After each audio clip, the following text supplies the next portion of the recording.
नमस्कार भी सभी को। कैसे हो? बढ़िया हो। क्या कर रहे थे हम पिछली क्लास में? डीपीएसपी। डीपीएसपी को पढ़ना हमने स्टार्ट किया था। राज्य की नीति के निदेशक तत्व, इसके बारे में हमने पढ़ा। तो इसके बारे में जब हम पढ़ रहे थे तो इसके कुछ आर्टिकल हमने पढ़ लिए थे, यानी कि आर्टिकल 36 से लेकर और आर्टिकल 46 तक हमने कंप्लीट कर लिए थे। एक एक आर्टिकल के बारे में हमने जाना। आर्टिकल 36 में क्या है, 37 में क्या है, इनके बारे में जान लिया था।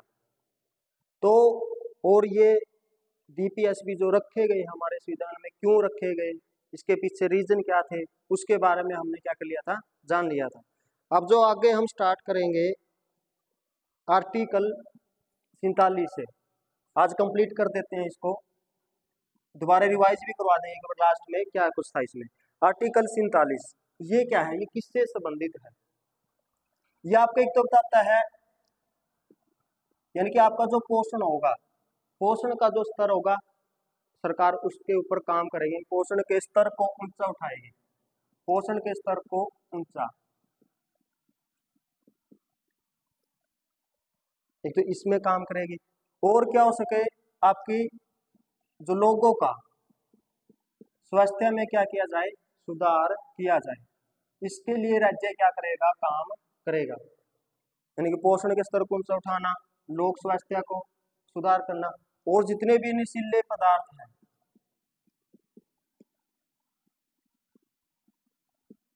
नशीले पदार्थ है, उनके ऊपर क्या करेगा, राज्य रोक लगाएगा। यानी कि आप का जो जीवन का स्तर हो ऊंचा हो, एक तो क्या मिले, पोषण मिले, और एक आपका जो जी रहे हो एक पूरा मान सम्मान से आप जी पाओ, उसके लिए काम करेगा राज्य। और क्या, आपका स्वास्थ्य में क्या बना रहे, सुधार आ रहे, आपका स्वास्थ्य बिल्कुल ठीक रहे। जब स्वास्थ्य ठीक रहेगा तभी तो क्या कर पाओगे, आगे देश के लिए काम कर पाओगे आप।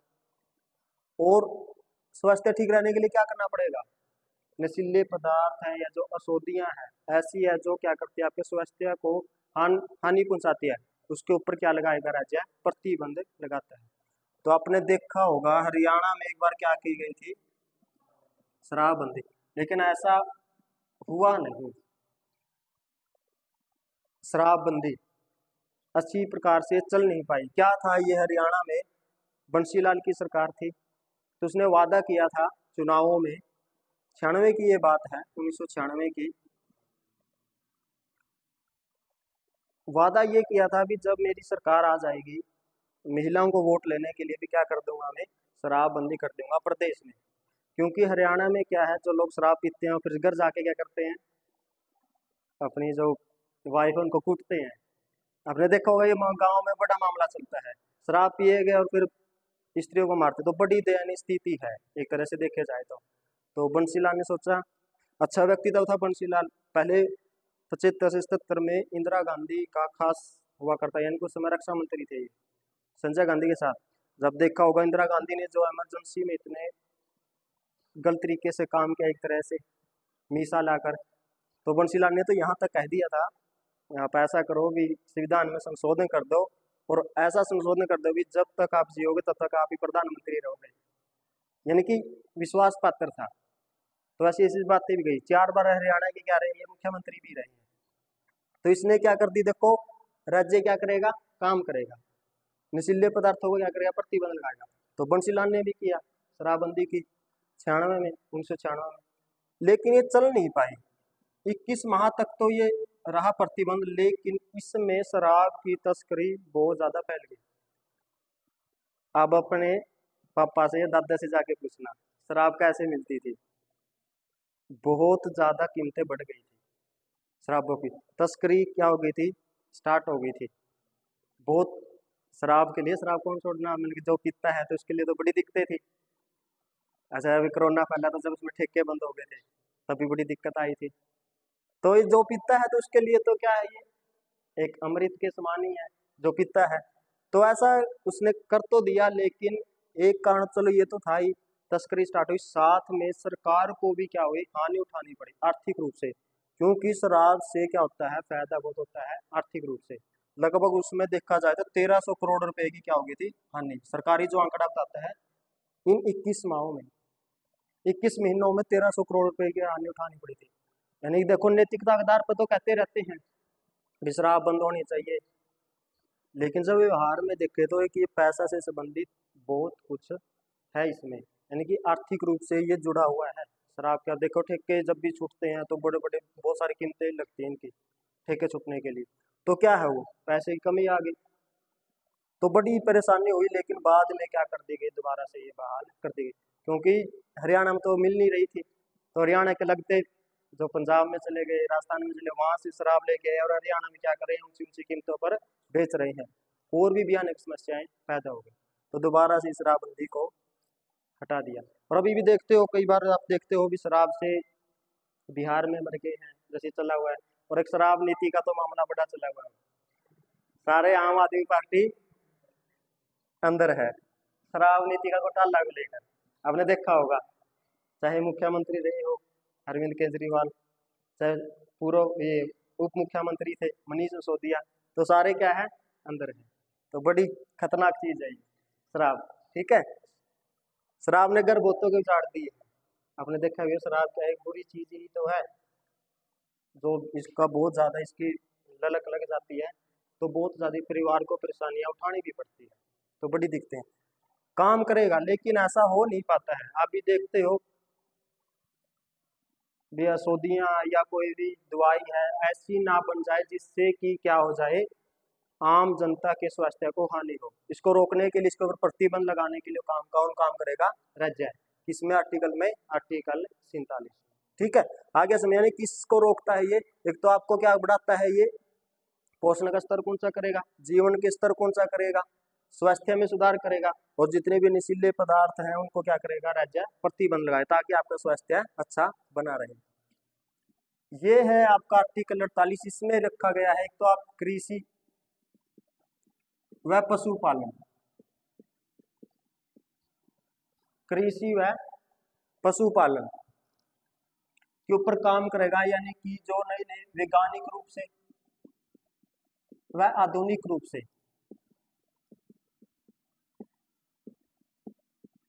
आधुनिक रूप से राज्य क्या करेगा, इसमें बढ़ोतरी करेगा। कृषि में किस प्रकार से हो सकती है, पशुपालन में किस प्रकार से बढ़ोतरी की जा सकती है, और साथ में आपने देखा हो जब क्या करते हैं, गौ हत्या, गौ हत्या पर क्या लगाती है, बैन, या ऐसा पशु जो दुधारू है, दुधारू दुधारू पशु, यानी कि जो क्या देता है, दूध देने वाले, उनकी हत्या पर क्या लगाएगा, रोक लगा के रखेगा। देखा होगा आपने भारत में क्या है, जो अर्थव्यवस्था का मुख्य साधन है वो क्या है, कृषि। अब कृषि अर्थव्यवस्था का मुख्य साधन, तो इसमें तो क्या करना पड़ेगा, सुधार करना पड़ेगा।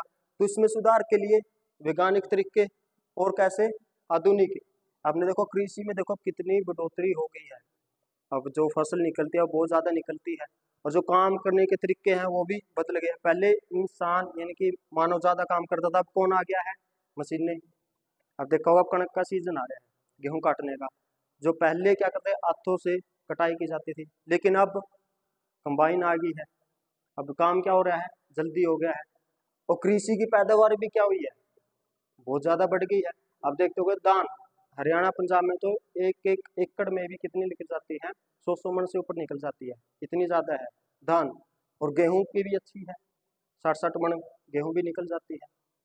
और क्या करेगा, कृषि में काम करेगा, और किस में काम करेगा, पशुपालन में, यानी कि पशुओं में कई बार क्या आ जाती है, बीमारियां आ जाती है, उसके लिए आपने देखा भी होगा जो हॉस्पिटल बने हैं वहां से दवाई लगाने के लिए आते हैं पशुओं के, देखो बीमारी फैलना चाहिए।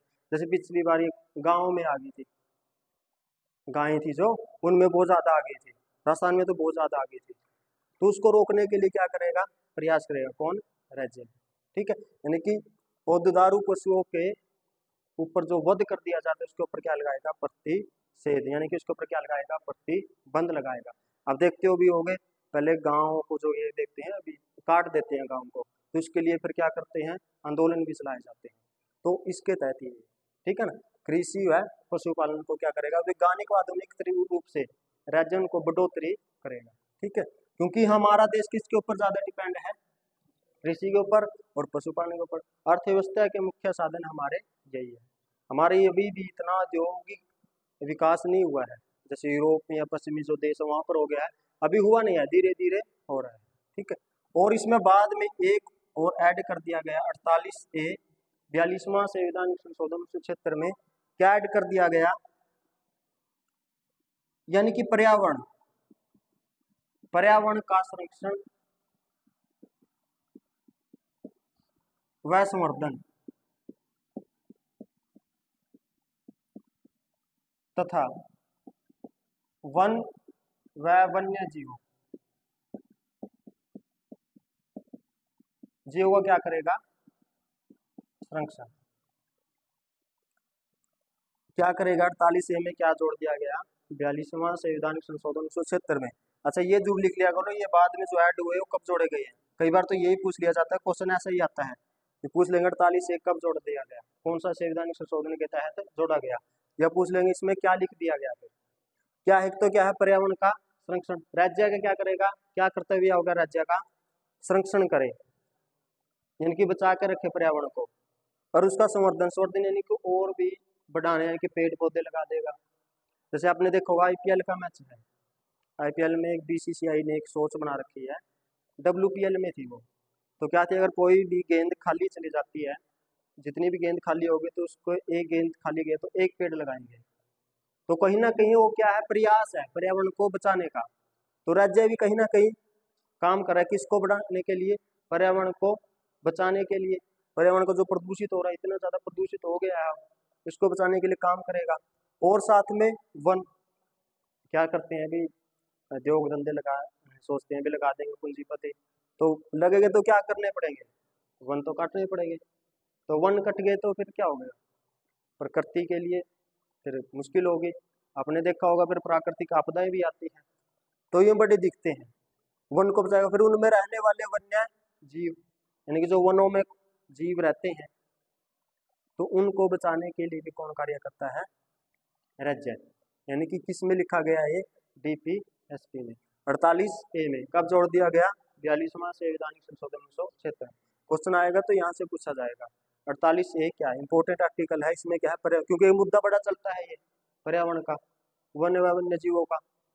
तो क्वेश्चन भी जो पूछे जाते हैं, जो तत्काल में समस्याएं चल रही है या जो करंट के जो मुद्दे हैं, लगभग उनसे संबंधित ज्यादा पूछ लिया जाता है कई बार, तो ये जरूर देखा करो इसमें संबंधित, ठीक है ना। तो 48A में क्या है, पर्यावरण का संरक्षण, साथ में उसका संवर्धन यानी कि बढ़ाएगा, और वन व वन्य जीवों क्या करेगा, संरक्षण करेगा, ठीक है। तो यह आर्टिकल 48 कृषि से संबंधित है, पशुपालन से संबंधित है, पर्यावरण से संबंधित है, और वन व वन्य जीवों से संबंधित है। तो इसमें इतनी बातें लिखी हुई है। उसके बाद है आर्टिकल 49,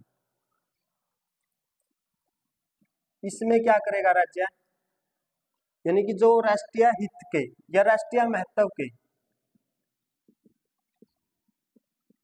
स्मारक है, कोई भी स्थान है या वस्तु है, उसका क्या करेगा, संरक्षण करेगा, उनको बचा कर रखेगा। कोई भी स्मारक है, जैसे आपने सुना होगा अजंता की गुफाएं हो गई है, या मंदिर हो जाते हैं, खजुराहो के मंदिर है जो, उनको नुकसान ना पहुंचाए। क्यों, किसके लिए इंपॉर्टेंट है ये, राष्ट्रीय महत्व के लिए, अपनी संस्कृति को बचाने के लिए इनका रख रखाव जरूरी है। कोई भी या कोई स्मारक है, कोई भी स्थान है, कोई भी ऐसी वस्तु है जो भारत की संस्कृति को बढ़ाने में योगदान दे रही है, तो राज्य का भी कर्तव्य है और आपका भी कर्तव्य है। आगे हम पढ़ेंगे भी इन चीजों के बारे में, आपके कर्तव्य भी दिए गए हैं। जब अगला जो पाठ हम पढ़ेंगे भाग 4A मौलिक कर्तव्य है, तो उसमें भी दिखाया गया है राज्य का भी कर्तव्य है और आपका भी कर्तव्य है। किसको बना के रखो, आप किसको बचा के रखो, जो राष्ट्रीय महत्व के स्मारक है या कोई ऐसा स्थान है जिसकी बहुत ही ज्यादा इंपॉर्टेंस है, और कोई ऐसी वस्तु है जिसकी भारतीय संस्कृति में बहुत ज्यादा योगदान है, तो उसको बचाने का, उसको संरक्षण करने का काम किस में रखा गया है, DPSP आर्टिकल 49, ठीक है। आर्टिकल 50, इसमें एक बात रखी गई है कार्यपालिका का न्यायपालिका, न्यायपालिका से अलग, यानी कि क्या करी गई है ये अलग। आपने देखो कार्यपालिका में कौन आता है और न्यायपालिका में कौन आता है, यानी कि हमारा कोर्ट का सिस्टम है। एक बात बताओ, जो न्याय दिया जाएगा कब अच्छे से दिया जाएगा, वो जब उसके ऊपर किसी का दबाव नहीं होगा, जब वो क्या होगी, स्वतंत्र होगी। तो इसको दूर करने के लिए कार्यपालिका से न्यायपालिका को क्या रखा गया है, स्वतंत्र रखा गया है। कार्यपालिका में कौन आता है, जैसे राष्ट्रपति है, अगर मैं बात करूं तो पीएम है, मंत्रिमंडल है। अरे मैं केंद्र की बात करूं तो केंद्र में ये है, राज्य में आ जाएगा राज्यपाल है, मुख्यमंत्री है, उसका मंत्रिमंडल है। तो इससे क्या, न्यायपालिका, न्यायपालिका हमारा कोर्ट का system, supreme court, high court, session court, अधीनस्थ न्यायालय, सारे किस में आते हैं, न्यायपालिका। तो इससे क्या किया गया है, अलग। क्योंकि अगर इसका इसके ऊपर क्या रहेगा, दबाव रहेगा, तो फिर तो क्या हो जाएगा, तो इसके अनुसार इसमें काम करने पड़ेंगे। फिर तो क्या हो जाएगी, देश में न्याय व्यवस्था नहीं बनी रहेगी। अगर देश का विकास देखना आपने, तो क्या देखो वहाँ की न्यायपालिका। जैसे लॉर्ड ब्राइस ने भी कहा है, अगर किसी भी देश के शासन को देखना है, उस देश को देखना, तो सबसे बढ़िया कसौटी क्या है, उसके न्याय का प्रबंध कैसा है। अगर आम जनता को अच्छे से न्याय मिल रहा है, अच्छे से मतलब कि निष्पक्ष रूप से क्या मिल रहा है, न्याय मिल रहा है, सस्ता न्याय है, जल्दी न्याय है, तो क्या होगा, वो देश भी क्या मिलेगा, खुशहाल आपको मिलेगा। नई कार्यपालिका से क्या किया गया है, न्यायपालिका को स्वतंत्र किया गया, किसमें, आर्टिकल 50 में। आर्टिकल 51, इसमें क्या रखा गया है, अंतर्राष्ट्रीय, भारत कैसा किसमें सहयोग देगा, अंतर्राष्ट्रीय मुद्दे जो आ जाते हैं, अंतर्राष्ट्रीय मुद्दों को शांतिपूर्वक क्या करेगा, सुलझाएगा।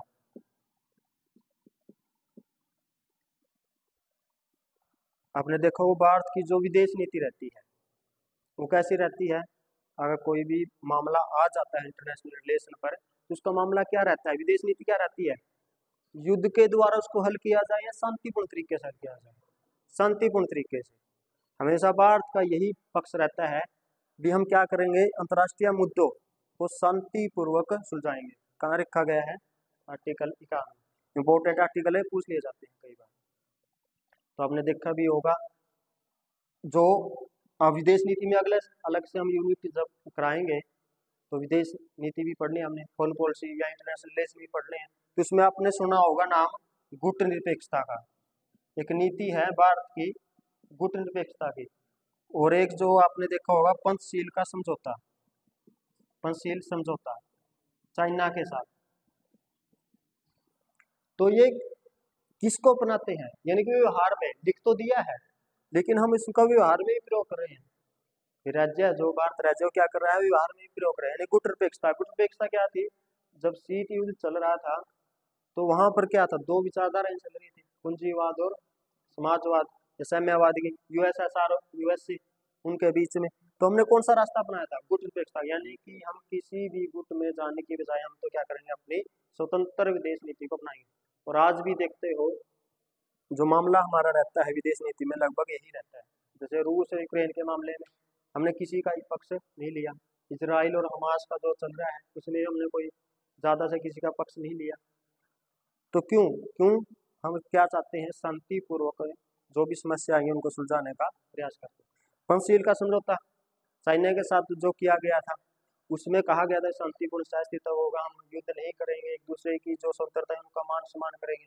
तो ऐसी बातें रखी गई। तो किसको दर्शाता है ये, अंतर्राष्ट्रीय मुद्दों को किसमें सुलझाने में, शांतिपूर्वक सुलझाने। तो ये थे आर्टिकल, यानी डीपीएसपी में 36 से लेकर कहाँ तक, 51 तक। इसके बारे में बताया भी क्या क्या लिख रखा है। अब आपके पढ़ने के बाद अगर आपने अच्छे से पढ़ा है, तो आप समझ गए होंगे भी एक देश में काम कैसे करते हैं, और इसकी एक संविधान में लिखने की इम्पोर्टेंस क्या थी, और भारत का व्यवहार में इनका प्रयोग हो रहा है या नहीं हो रहा है। तो इसमें एक जो क्वेश्चन आता है आपके नेट में, क्वेश्चन आता है, ये पूछ लिया जाता है डीपीएसपी में, कुछ विद्वानों ने तो क्या किया, इसका समर्थन किया है, और कुछ विद्वानों ने क्या की है, आलोचना की है। तो ये पूछ लिया जाता है, तो इसके बारे में देखते हैं हम एक एक करके। जैसे डॉक्टर अंबेडकर जी है,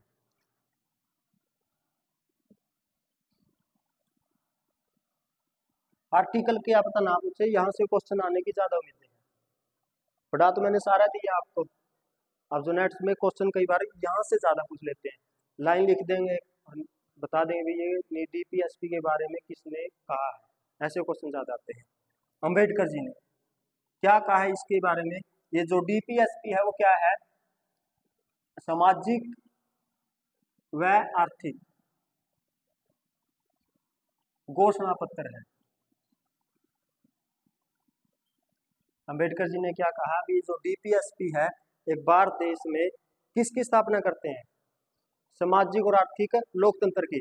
आपने देख भी लिया जो मौलिक अधिकार थे वो राजनीतिक लोकतंत्र की कहीं ना कहीं स्थापना, यानी कि आपको राजनीतिक अधिकार ज्यादा देते हैं, और जो डीपीएसपी वो कौन से राइट देते हैं आपको? सामाजिक और आर्थिक। अपने देखो सारे के सारे जो राज्य काम कर रहे हैं किसके लिए कर रहा है? वो समाज के लिए, आर्थिक रूप से ऊपर उठाने के लिए, यानी कि सामाजिक और आर्थिक घोषणा पत्र है। एक अंबेडकर जी ने कहा था इन्हीं के बारे में भी, ये क्या है? भारतीय संविधान की अनोखी विशेषताएं हैं। भारतीय संविधान की अनोखी अनोखी विशेषताएं हैं, क्योंकि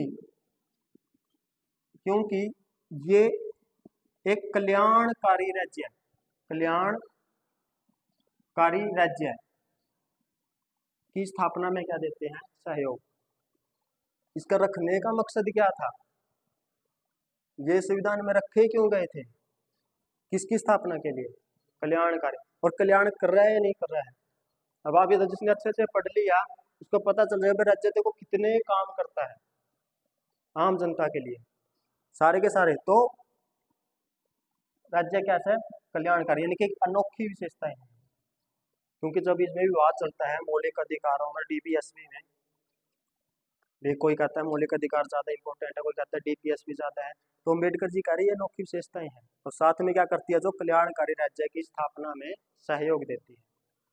और अम्बेडकर जी ने ही कहा 1948 में जब संविधान सभा में अपना भाषण दे रहे थे, तो उसने कहा था भी कोई भी सरकार होगी जो एक लोकतांत्रिक देश में, भारत में लोकतांत्रिक तरीके से क्या बन रही है? सरकार बन रही है, तो इनकी क्या नहीं कर सकती? अवहेलना नहीं कर सकती। डीपीएसपी की अवहेलना नहीं कर सकती। उसको क्या करना पड़ेगा? डीपीएसपी का आदर, यानी कि आदर करना पड़ेगा। आदर का मतलब कि इस आधार पर क्या करने पड़ेंगे? काम करने पड़ेंगे। अगर इस आधार पर काम नहीं करे, समझ लो आप बातें, नोट्स में दूंगा ना, नोट्स में लिखी हुई है बातें, समझने ज्यादा लो आप भी कह क्या रहे हैं इनके बारे में। जैसे अम्बेडकर जी कह रहे हैं अगर कोई सरकार बनेगी तो इसको क्या करेगी? आदर करेगी, मान सम्मान करेगी। मान सम्मान मतलब इनको अपनाएगी। अगर नहीं अपनाती है तो क्या करना पड़ेगा? जब भी क्या आएंगे? चुनाव आएंगे, तो चुनाव आएंगे तो निर्वाचक फिर अपने आप देख लेंगे। निर्वाचक अपने आप कैसे? जिस सरकार को हमने चुना था उसने हमारे लिए क्या नीतियां बनाई है, क्या पॉलिसियां बनाई है, क्या उन नीतियों पॉलिसियों से हमारा विकास हुआ है या नहीं हुआ है, तो कौन देख लेगा? फिर निर्वाचक, यानी कि जो मतदाता है। फिर वोट डालते समय देखेंगे भी कि इस सरकार को दोबारा बनाना है या इस सरकार को दोबारा नहीं बनाना है। तो ये जिम्मेदारी है किसकी? सरकार की। किसको अपनाने की? डीपीएसपी की। उसके अनुसार क्या करने की? काम करने। तो अम्बेडकर जी ने इसके बारे में बताया। एक तो क्या है? ये सामाजिक और आर्थिक घोषणा पत्र है। एक क्या है? कल्याणकारी राज्य की स्थापना करते हैं। और एक क्या कहा? सरकार को भी बताया भी आपने क्या करना है? इसको आदर या मान सम्मान करना है। ठीक है। फिर एक और वो संविधान सभा के सदस्य भी थे और प्रारूप समिति के मेंबर भी रहे हैं, अलादी कृष्ण स्वामी अय्यर।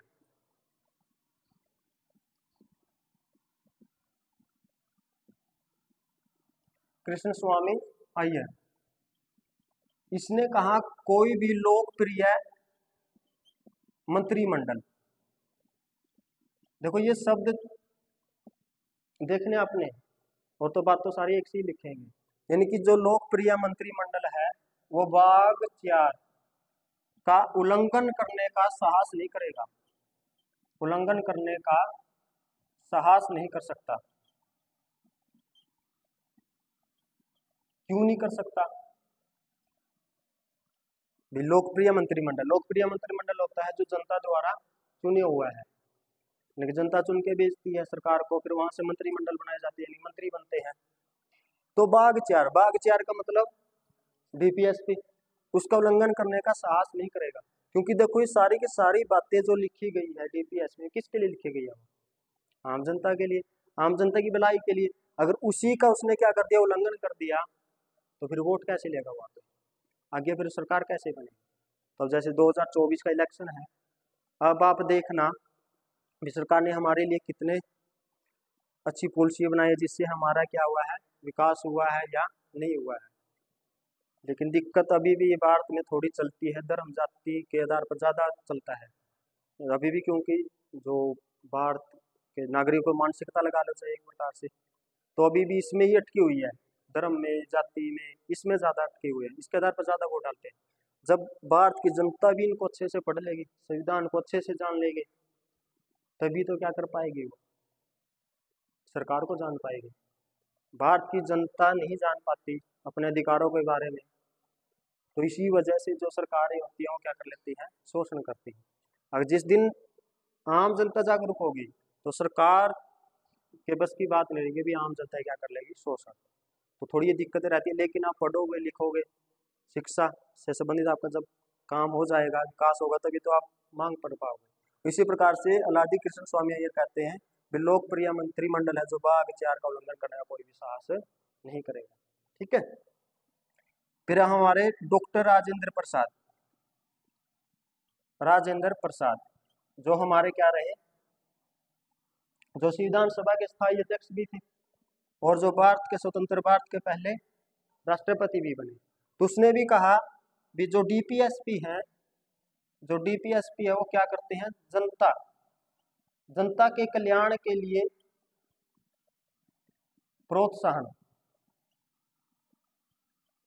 प्रोत्साहन देते हैं, जिससे क्या बनी जा सके, सामाजिक व्यवस्था, जिसके किसकी स्थापना हो जाएगी, सामाजिक व्यवस्था की।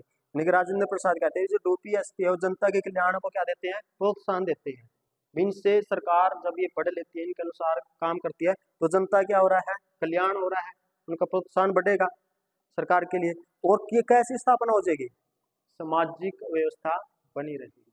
मैंने पहले कहा है कि इसके बारे में कहते हैं सामाजिक और आर्थिक लोकतंत्र, यानी कि सामाजिक व्यवस्था बनी रहेगी अगर क्या बन गया है, डीपीएसपी को पूरी तरह से लागू कर दिया जाए। सामाजिक व्यवस्था का होता है समाज में सबको समान अधिकार मिले, सबकी स्थिति क्या हो, एक सी हो, किसी के साथ कोई भेदभाव ना हो, तो ये डीपीएसपी वही काम करते हैं। ठीक है, एक है फिर ग्रेनविल ऑस्टिन,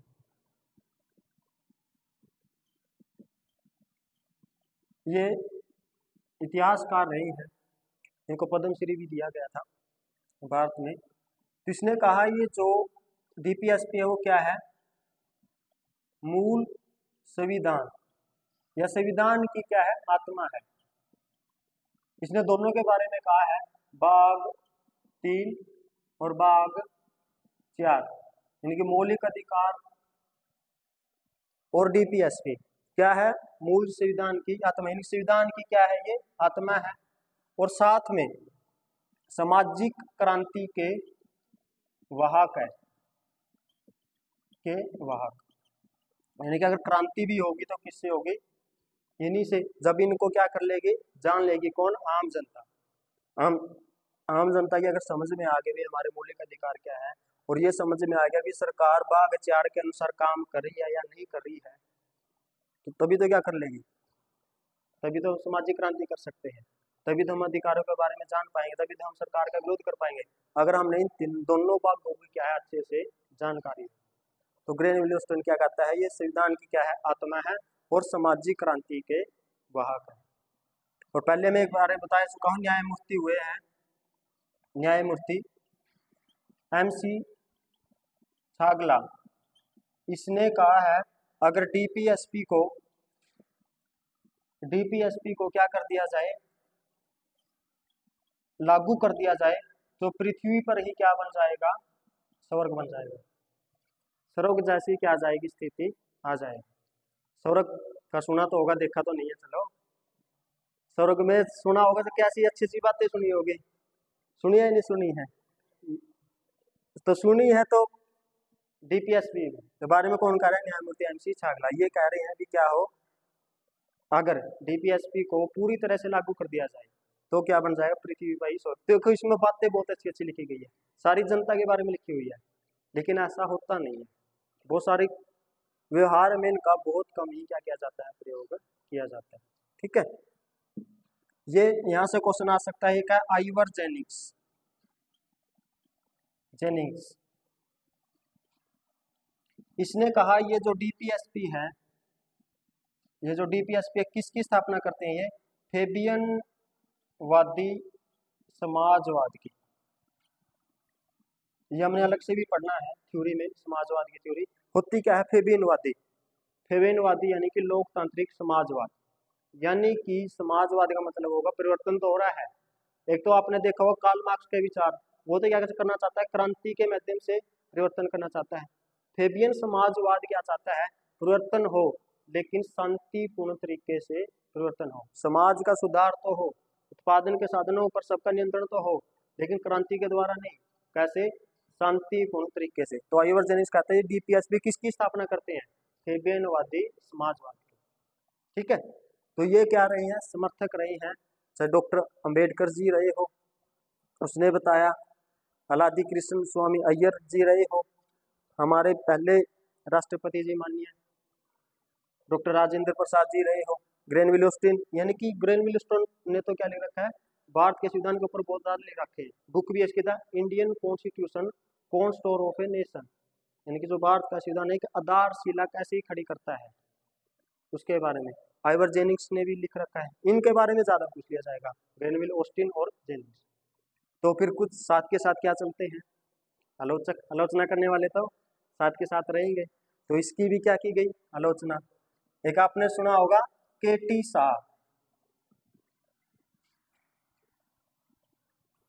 केटी शाह ये संविधान सभा के क्या थे? सदस्य थे, बाद में ये लोकसभा के भी मेंबर रहे हैं 57 से 62 तक। तो इसने कहा था भी जो डीपीएसपी है कैसा है, ये जो डीपीएसपी है एक ऐसा चेक है, एक ऐसा चेक है जो जिसका भुगतान या जिसका भुगतान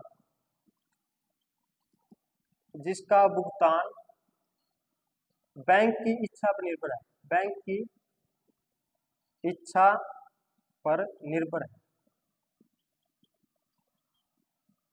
ये जो क्यों है, ये ऐसा क्यों बोला गया, इसने ऐसा क्यों कहा?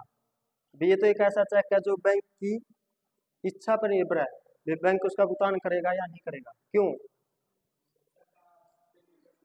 क्योंकि ये सरकार के ऊपर निर्भर है भी इसको कोई भी पॉलिसी बना रही है नहीं बना रही है। अगर नहीं बना रही है तो आप इनको लागू करवाने के लिए न्यायालय नहीं जा सकते। अब लागू करवाने के लिए नहीं जा सकते तो सरकार की मर्जी है कि सरकार आपको देगी या नहीं देगी।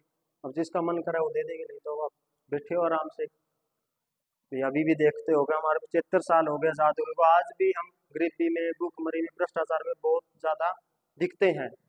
तो कहीं ना कहीं तो दिक्कत आई है, सरकार ने अच्छे से काम किया नहीं है, तो कहीं ना कहीं तो दिक्कत रही है। तो केटी शाह ने एक बार लगता भी यही है भी इसने क्या करे, सही कह रहा है। क्योंकि अगर इनको अच्छी तरीके, देखो कितनी अच्छी बातें लिख रखी है इनमें, अगर लागू कर दिया जाए तो फिर ये जो गरीबी रह रही है, आर्थिक रूप से जो शोषण है, सामाजिक रूप से जो शोषण हो रहा है, अभी भी बड़ी दिखते हैं। तो ये क्या कह रहा है, डीपीएसपी का ऐसा है जिसका भुगतान बैंक की इच्छा पर ही निर्भर करता है। एक वो है नसीरुद्दीन, नसीरुद्दीन ये कहता है ये जो डीपीएसपी है ये ना 9 वर्षों के वादों की तरह है, वादों की तरह है जो जनवरी में ही टूट जाते हैं, जनवरी में ही टूट जाते हैं। सही बात है, जब भी नया साल आएगा तो आप करते हो वादे। जैसे कोई भी शराब पीता है तो देखता है भी यहाँ से मैं शराब नहीं पीऊंगा नई साल से, वो तो 31 को बहुत ज्यादा पी लेता है, फिर ये सोचता है भी तो बहुत ज्यादा पी लिया है तो शरीर को भी ठीक यही करेगी, तो आज थोड़ी और पी लेता हूँ, वादा टूट गया। यानी कई सारे देखते होंगे, नया साल आएगा जब भी कोई कहता है मैं काम कर लूंगा, अब मैं ये गलत काम छोड़ दूँ, जो भी है, लेकिन थोड़े दिन तो रहता है और फिर क्या जाते हैं, टूट जाते हैं। इसी तरीके से ये भी है, जब चुनाव आते हैं तब तो ये बहुत चलते हैं। अब देखना, जब ये मैं कहता हूँ भारतीय राजनीति को समझने का ये सबसे अच्छा तरीका आपके लिए, सबसे अच्छा टाइम है ये, क्योंकि इलेक्शन हो रहे हैं 2024 के। अब सारा खेल आ रहा है भी भारत की राजनीति कैसे चलती है। अगर आप अच्छे से ये देख रहे हो 2024 का इन्वायरमेंट को, तो सारी चीजें आपके समझ में आ जाएंगी। तो हमने देखो, पार्टियां के लेके आएगी, घोषणा पत्र लेके आएगी, अच्छा अच्छी बातें लिखेगी, रोजगार देंगे, महिलाओं को ऊपर उठाएंगे, जनी मनोबराबर उसको ऊपर उठाएंगे, करते हैं वादे करते हैं। अरे वो वादे खत्म कब हो जाते हैं, जैसे चुनाव हुए, चुनाव जीत गए, तो आपके भी वादे गए। वही है, चुनाव और मोहब्बत में किए गए वादे अक्सर टूट जाते हैं। तो ये टूट ही जाते हैं। ये जो डीपीएसपी भी है वो क्या है, वादे तो कर दिए जाते हैं, लेकिन जनवरी जनवरी यानी कि चुनाव खत्म होने के बाद ही सरकार नहीं ध्यान देती इनकी तरफ। बहुत कम सरकारें आती है जो इनके लिए काम करती है। ठीक है, एक और केसी वे है,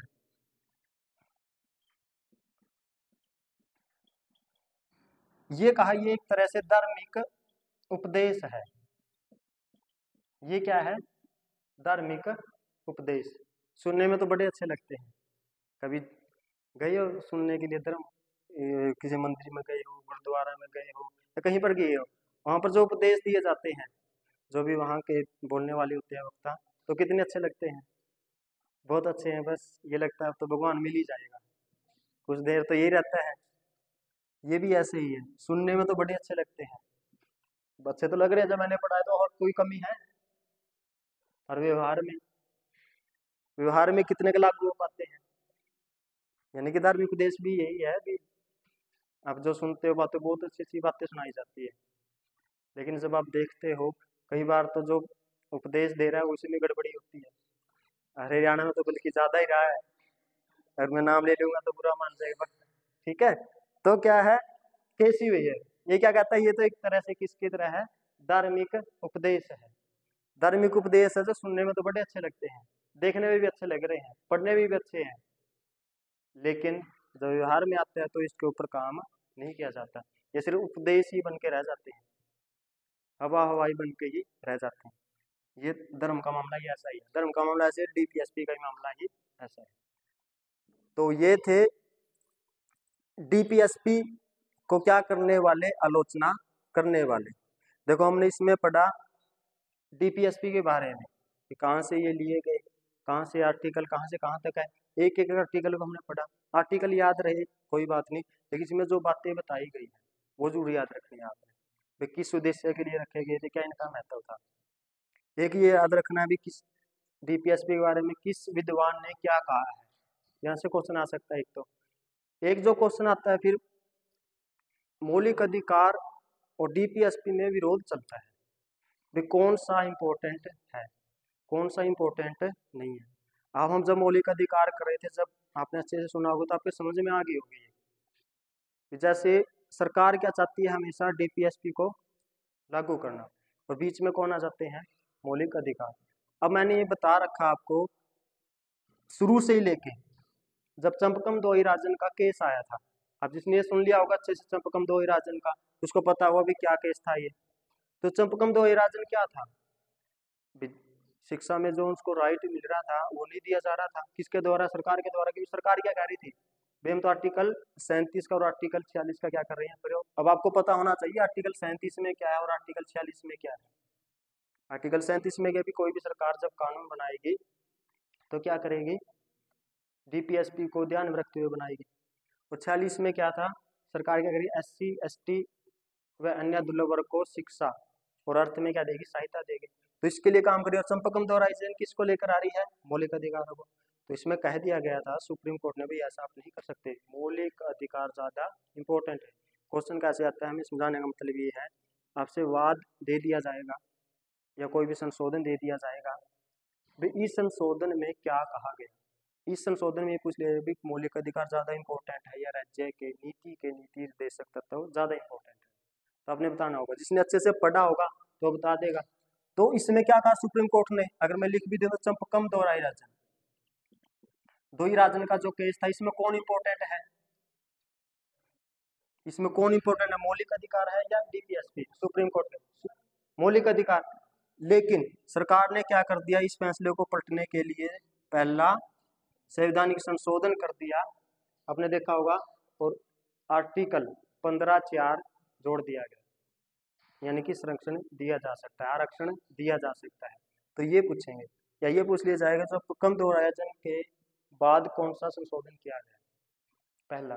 फिर एक आपने नाम सुना होगा बेला बनर्जी का, बेला बनर्जी का केस, इसमें कौन इंपॉर्टेंट है, सुप्रीम कोर्ट ने किसको माना, फिर फंडामेंटल राइट्स को मान रहे हैं। 1954 में जो आया था, यानी कि जो मुआवजा से संबंधित था, मुआवजा से संबंधित था, उससे संबंधित आया था केस ये 1954 में।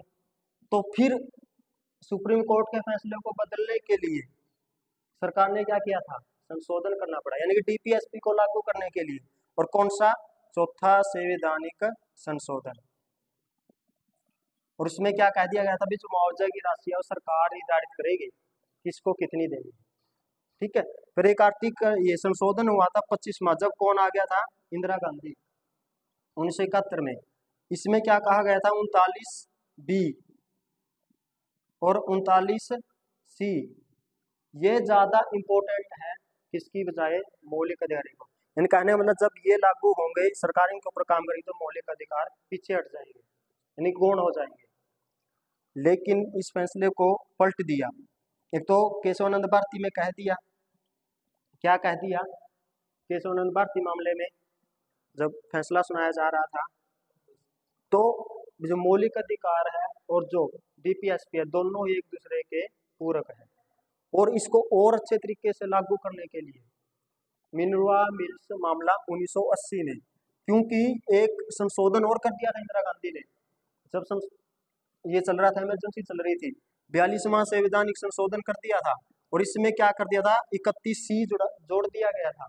और 31C में जोड़ के ये कह दिया गया था, सारे के सारे डीपीएसपी क्या है, ज्यादा इंपॉर्टेंट है किसकी बजाय, मौलिक अधिकार। 25 में तो क्या कह रही है, 2 आर्टिकल ज्यादा इंपॉर्टेंट है। और 42वें में क्या कह रही है, सारे के सारे डीपीएसपी क्या ज्यादा महत्वपूर्ण है किसकी बजाय, मौलिक अधिकार। इस फैसले को फिर पलट दिया गया कब, मिनर्वा मिल्स 1980 में। और इसमें क्या कह दिया गया, 31C को हटा दिया गया, रद्द कर दिया गया, और कह दिया गया जो फंडामेंटल राइट्स है और जो डीपीएसपी है, दोनों एक दूसरे के पूरक है, यानी कि सामंजस्यता है।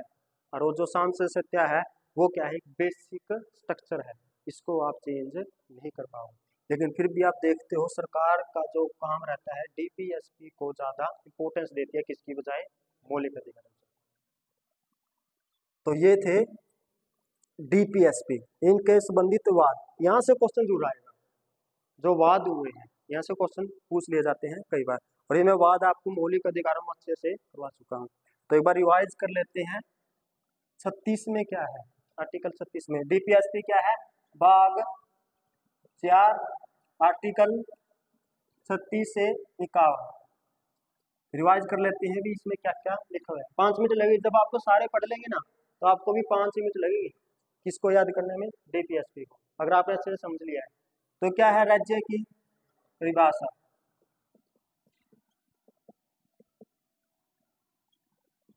37 में क्या है, ये न्याय योग्य नहीं है, यानी कि आपको लागू करवाने के लिए कोर्ट में आप नहीं जा सकते। 38 में क्या था, लोक कल्याण की अभिवृद्धि के लिए, लोक कल्याण का क्या करेगा, अभिवृद्धि, यानी कि जनता की क्या होगी, अभिवृद्धि के लिए सामाजिक व्यवस्था बनी रहेगी। फिर इसमें आर्टिकल 2 थे, आर्टिकल 38A जिसमें सामाजिक आर्थिक राजनीतिक न्याय मिलेगा, जिसमें आय की, और आगे था आर्टिकल 38B में, उसमें रखा गया था आय की असमानताओं को दूर करने का प्रयास करेगा। 39 में देखो कितना बड़ा ये था आर्टिकल, यानी कि कुछ इसमें क्या दिए गए हैं, निर्देशक तत्व दिए गए हैं जिसका क्या करेंगे, पालन किया जाएगा। ए में स्त्री व बच्चों या सभी नागरिकों को क्या करने के लिए, रोजगार के लिए आजीविका का साधन उपलब्ध कराएगा। बी और सी मैंने बता दिए, बी में क्या था, भौतिक संसाधनों का इस प्रकार से क्या होगा, बंटवारा होगा कि सामूहिक हित को बढ़ावा मिले। सी में क्या था, पूंजी के संकेंद्रीकरण को रोका जाएगा। 39D में क्या था, स्त्री और पुरुष को समान वेतन दिया जाएगा। ई में क्या था, स्त्री हो चाहे बच्चे हो चाहे पुरुष हो, इस प्रकार से काम ना करे भी उनका बल या बुद्धि कहीं और लगे, यानी गलत कामों में ना जा पाए, इसका ख्याल रखेगा। 39E में क्या था, 39E में क्या था, बच्चों के स्वास्थ्य के लिए काम करेगा।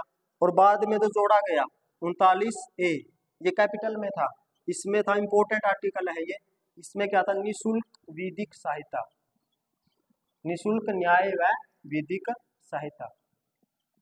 फिर इसके लिए देखो आपने देखा होगा अथॉरिटी भी बनाई गई थी, लीगल सर्विस अथॉरिटी एक्ट 87 में, जो 95 में लागू हुआ, फिर नालसा बना, डालसा बना, सालसा बना, तो ये मैंने करवा रखे हैं। ठीक है, तो देख लेना, अगर जिसने ये पिछली क्लास नहीं देखी है तो यहाँ पर सारी चीजें मिलेगी आपको, एक एक का एक्सप्लेन कर रखा है, तो देख लेना। 40 में क्या था, ग्राम पंचायतें, इसके बारे में बताया गया है। 41 में क्या था, राज्य क्या करेगा, काम में, शिक्षा में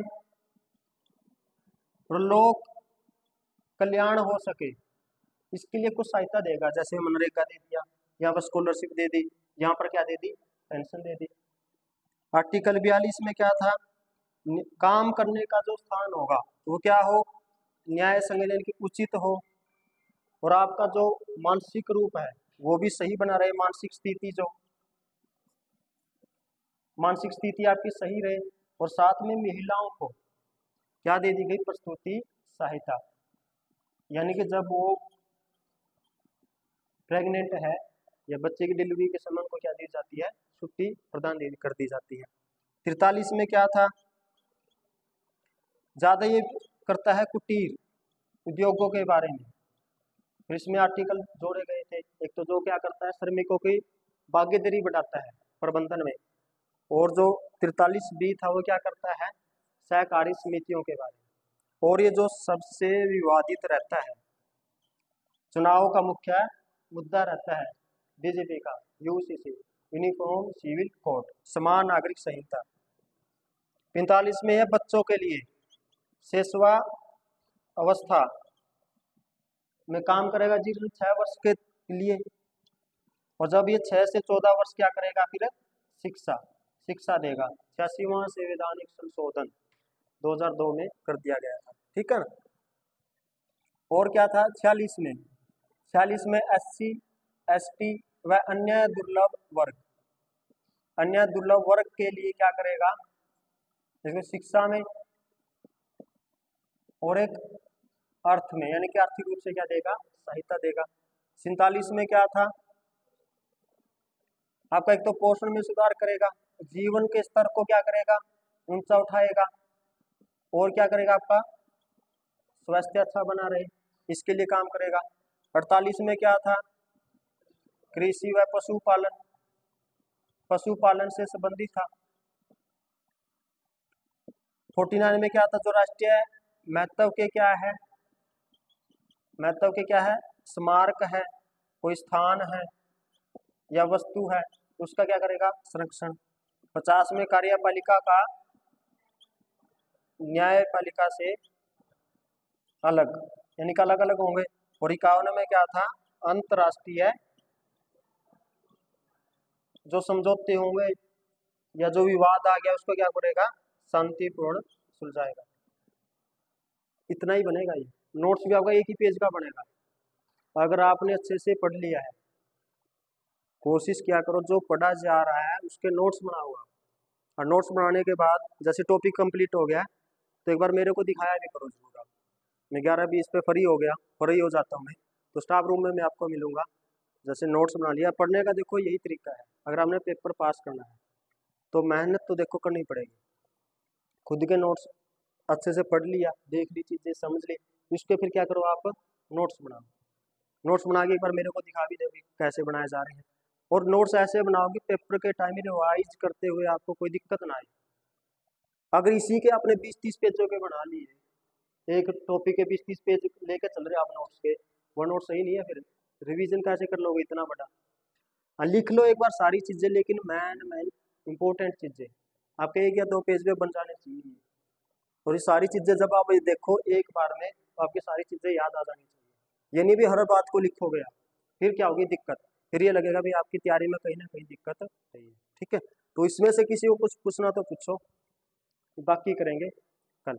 आगे नया स्टार्ट करेंगे बाग 4 के मौलिक कर्तव्य।